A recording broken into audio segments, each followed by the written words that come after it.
가기사는 증시 각도기. 안녕하세요, 증시 각도기 TV 시청자 여러분, 투자자 여러분, 도기마을 여러분, 청취자 여러분 모두 반갑습니다. 10월 13일 목요일이 환하게 밝았습니다. 미국 시장이 진짜 연방 하락하고 있네요. 그런데 채권 시장은 오랜만에 반등을 했습니다. 자, 이것이 가지는 함의는 무엇인가 한번 생각을 해보고요. 자, 내일 CPI 발표, 그러니까 오늘 밤 저녁에 나오는 CPI 발표를 앞두고 있는데, 먼저 생산자 물가지수가 나왔습니다. 생산자 물가지수가 후덜덜하게 나왔어요.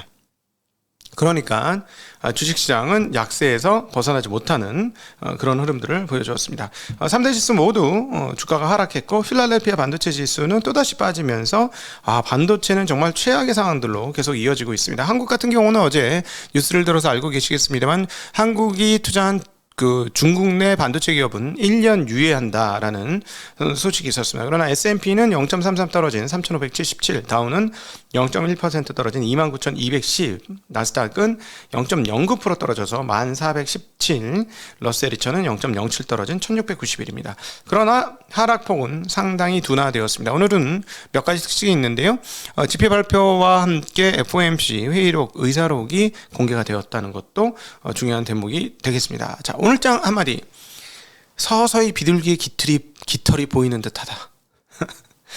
11월 중간선거의 영향과 역할은 어느 정도일까? 네, 아주 궁금한 상황입니다. 자, 이 부분과 관련돼서 얘기를 해보죠.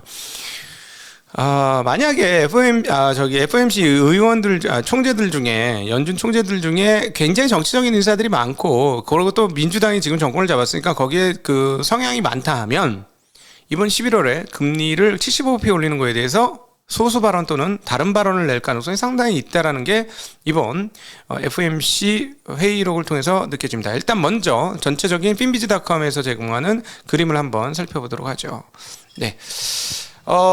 미국 시장이 조금 어제도 조금 헷갈려요. 어제하고 조금 반대예요. 어제는 빅테크들 주식들이 좀 빠졌고, 그리고 이제 나머지 주식들 중에 올라가는 것들이 좀 있었는데, 오늘은 반대입니다. 빅테크들은 그동안 워낙 많이 빠져서 소폭의 반등에 성공을 했습니다. 유통주는 어제에 이어서 오늘도 강세를 이어갔고요. 반면에 헬스케어 좋았던 흐름들은 대체적으로 역전이 되었습니다. 그리고 유틸리티, 그동안에 견조했던 유틸리티는 상당폭 빠지는 흐름들을 보여줬고요. 반대로 이제 여기 잘 안 잡힙니다만, 그 여행 관련주들이 굉장히 많이 올랐습니다. 노르웨이안 크루즈가 실적 발표가 그렇게 나쁘지 않았어요. 그래서 11.6% 올랐고요. 로얄 캐러비안도 11.4%, 카니발 10.09%, 그 다음에 에어비앤비도 5.18% 올랐습니다. 모더나가 8% 오른 것이 눈에 띄는 그런 흐름들이 되겠습니다. 반면에 많이 떨어진 종목으로는 알버말이 7.89% 떨어졌고요. T로우 프라이스는 5.14%, 그리고 엔터지 4.5% 이렇게 좀 빠진 종목들이 눈에 띄고 있습니다. 자, 오늘 시장에서 가장 눈에 띄는 대목은 생산자 물가 지수가 고공행진을 하고 있다는 것이죠. 그렇기 때문에 내일 소비자 물가지수 발표와 CPI 발표가 있는데, 다들 시장이 경계감을 가지고 있다. 그래서 시장이 전반적으로 다 흘러내렸다. 경계감들이 있기 때문에 그런 정도로 볼 수 있겠고, 그러나 이제 6거래일 연속 하락이거든요. 미국 시장은 한국 시장과 같지 아니하여 많은 백성들이 주식시장에 니디고저 헐배가 있습니다. 주식시장한테 모두가 참여하고 있기 때문에 장기적인 하락을 볼 수 없죠. 6거래일 연속 하락했으면 기술적으로 한 번쯤 반등일 때가 됐다라고 봐도 크게 틀리진 않을 것 같은데요. 어찌되었건 오늘 중요한 포인트는 FOMC 회의록이 공개되었다는 점입니다. 자, 대체적으로 매파적인 기조는 유지가 되었습니다. 인플레이션을 낮추기 위해 너무 적은 조치를 하는 비용이 너무 많은 조치를 하는 비용보다도 더 많이 들 것이다. 이렇게 얘기했습니다. 즉, 일단 세게 가는 게 약하게 가는 것보다 훗날 더 좋다. 세게 갔다가 디플레 가능성이 있을 때 이렇게 조치를 하면 되지, 괜히 슬금슬금 했던 인플레가 더 살아나서 기대 인플레도 죽지 않으면 나중에 더 많은 금리를 올려야 된다. 뭐 이렇게 해석할 수가 있겠죠. 참 옛날하고는 많이 달라졌습니다. 옛날은 어떻게든지 이 디플레를 막아보려고 했는데, 확실히 디플레는 재정으로 돈을 푸니까 인플레이션으로 확 바뀌네요. 그러나 경제 여건의 불확실성에 대한 언급들이 조금 있었습니다. 속도 조절 가능성이 일부 엿보였고 비둘기의 깃털이 보이기 시작했다는 것이죠. 몇몇 참석자들은 현재 매우 불확실한 세계 경제와 금융 여건에서 경제 전망에 대한 중대한 역효과를 고려해 추가 긴축의 속도를 조정하는 것이 중요하다라고 얘기했다고 합니다. 자, 여기서 우리가 계속 많이 오르면 외국 나라들 중에 반 디폴트 빠진 나라들이 있을 것이고, 영국 봐, 영국. 그러면서 이렇게 되면 우리도 영향이 있지 않을까? 그러니까 좀 봐야 되지 않을까? 하는 의견이 있었다라는 것이죠. 그럼에도 불구하고 전체적인 의견은 연준금리가 충분히 제약적인 속도에 도달하면 인플레이션이 2%로 돌아갈 것이고, 그리고 거기에 돌아갈 것이라는 확실한 증거가 있을 때만 완화하는 게 맞고, 그 전까지는 일단 유지해야 한다라는 게 전체적인 의견입니다. 자, 어쨌든 그 반대편의 의견이 있었다는 것은 중요한데요. 통화 기조가 강화되면서 어느 시점에는 누적된 정책 조정이 경제 활동과 인플레이션에 미치는 영향을 평가하면서 정책 금리 인상 속도를 늦추는 것이 적절할 것이다라고 이야기했습니다. 동조는 하는데, 너희들 매파들의 말에 동조는 하는데 좀 상황을 봐가면서 금리 인상 속도의 폭을 좀 봐야 되지 않겠니? 라는 얘기가 있었다는 것이죠. 자, 그동안에 사라졌던 비둘기가 다시 날개를 퍼덕거리는 모습이 약간 포착이 됐습니다. 이번 FOMC에서. 자, 이 부분을 가장 세게 반영한 데는 어딘가요? 네, 채권 시장이었습니다. 채권 시장이 그 부분을 반영했는데요. 오늘 채권 가격을 한번 볼까요? 10년물 국채금리는 3.945에서 3.902로 4bp 이상 금리가 떨어졌습니다. 채권 가격 강세죠. 2년물도 4.314에서 4.295로, 네, 뭐 그렇게 큰 폭은 아닙니다. 금리가 떨어졌습니다. 이거는 2년물이라는 거예요. 1년물은 금리가 더 올랐죠. 네, 2년물은 요즘 파죽지세로 금리가 올라가면서 4.3을 돌파를 했죠. 네, 그러니까 그 다음에 3개월물도 당연히 어떻게 된다? 올라갑니다. 3개월물 제가 올라간다고 했죠. 3.9까지 올라갈 것이다. 지금 3.44였는데 3.61로 단기간에 거의 20bp 가까이 올랐으니까, 18bp 올랐으니까 굉장히 많이 오른 거죠. 근데 뭐 11월 2일이 다가오고 있기 때문에 그때까지 3.9를 향해 가야 돼요. 제가 보기에는 안 올라갈 수가 없어요. 근데 만약에 지난달에 우리가 예측을 했듯이 3.9를 향해 가지 아니하고, 예를 들어서 3.6 언저리나 뭐 여기에서 지금 3.6이 지금 돼요. 3.7 미만에서 논다면, 3.75 미만에서 논다면 채권 시장이 혹시 50bp 올리는 거 아니야? 라는 생각을 하고 있다라는 거를 보여주는 대목이 되겠죠. 우리가 계속 봤습니다만 그 가장 정확한 애들은 목숨 건 채권 시장, 금리에 목숨이 달린 채권 시장이에요. 주식하는 애들이 아무리 금리가 중요하다라고 떠들어대도 채권 시장만큼 중요하진 않지요. 왜? 주식은 기업의 내재 그 가치와 그다음에 방향성과 그 기업들의 대응이 있잖아요. 반면에 채권은 대응이 뭐가 있어? 그냥 다지. 금리 변동이 다예요. 훨씬 더 우리보다 민감하다는 거 다시 한번 확인을 하고요. 자, 5년물 금리도 4.17에서 4.12로, 그리고 30년물은 3.91에서 3.88로 전반적으로 채권 시장이 오랜만에 강세를 나타내었다는 거. 저는 그럼에도 불구하고 금리는 다시 떨어지는 방향, 금리는 올라가는 방향, 즉 채권 가격은 떨어지는 방향으로 가는 게 맞다. 그렇게 보는 게 맞다라고 생각을 합니다. 왜? 지금의 매파, 그리고 어제 로레타 클리브랜드 연은 총재의 발언을 보건데 4.75 이상까지도 지금 좀 심한데, 중간가치 4.5에서 4.75인데 내 의견은 그보다 더 위다. 5.0이에요. 그러니까 보수적으로 시장을 대응하시려면 로레타 클리브랜드 연은 총재 발언에 근거해서 생각하는 게 맞아요. 보수적으로 하실 분들은 그러면 미국 금리 5%, 기준금리 5%까지도 열어놔야 된다라는 계산이 나옵니다. 매파들은 거기까지 생각하고 있는 거니까.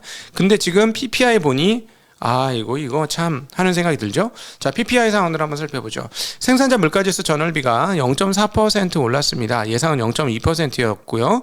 이전은 마이너스 0.2였는데 많이 올랐습니다. 전월비. 그리고 전년비는 얼마였느냐? 8.5% 올랐습니다. 이전에는 8.7이었어요. 그거보다는 떨어졌지만 8.5%. 자, 이거 보세요. 중요한 포인트 하나. 전월 대비 0.4%나 올랐습니다. 전월에는 마이너스 0.2였는데 0.4, 전월 대비 0.4. 굉장히 많이 오른 거예요. 그렇죠? 0.4, 0.4% 오르면 적게 오른 게 아니죠. 그런데 전년 대비는 어떻게 됐다? 전달에 8.7이었는데 8.5로 떨어졌다. 자, 기저효과가 작용하는 거죠. 자, 이제부터는 전년도에 인플레이션이 있었기 때문에 인플레이션이 전월 대비 아주 크지 않는 한 전년 대비 인플레이션 떨어진다라는 거 기억하셔야 되는 대목이 되겠죠? 네. 그렇게 보시면 되겠고, 근원 생산자 물가지수 전월비는 0.3% 올랐습니다. 예상과 전월비하고 동일합니다. 0.3% 증가했고요. 근원 생산자 물가지수 전년비 7.2% 증가했습니다. 이전에도 7.2%고 예상은 7.3이었습니다. 별로 달라진 게 없어요. 그러니까 상당히 고공행진을 진행하고 있는데요. 여기서 식품과 에너지, 교통을 제외한 생산자 물가지수 전년비는 5.6% 상승입니다. 자, 이게 중요한 거겠죠? 예, 5.6%. 예, 이전에도 5.6%. 핵심 PPI는 전년 대비 5.6%. 그 다음에 전월비는 0.4% 상승. 이것도 똑같습니다. 자, 모기지 금리 볼까요? 모기지 금리 30년 금리 얼마쯤 됐을까요? 맞춰보세요. 이게 매주 나오는데 금리, 모기지 금리 30년 금리 대충 찍어보세요. 얼마쯤 나왔을까? 아, 참 대단합니다. 지금 6.8% 나왔습니다.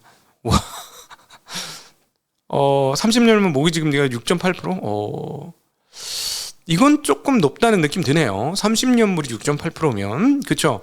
물론 예전에도 금리가 5% 내외, 회사채 7, 8% 금리 이거 있었어요. 많이 있었는데, 모기지가 6.8%라고?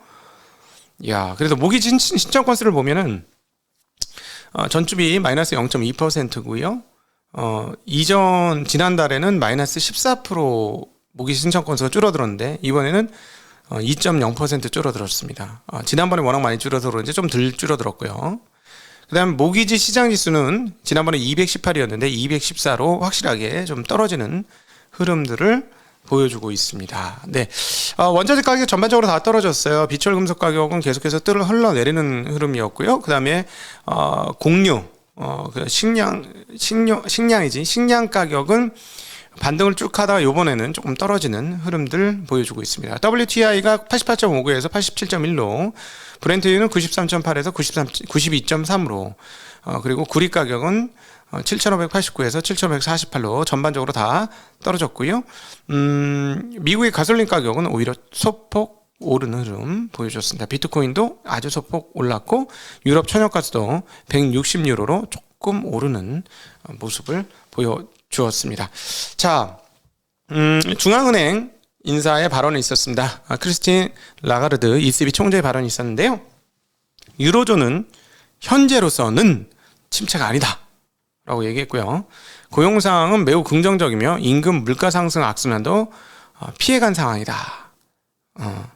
임금이 물가 상승을 일으키고 또 물가 상승 임금을 올리는 요 악순환도 피해간 상황이다 라고 얘기했고요.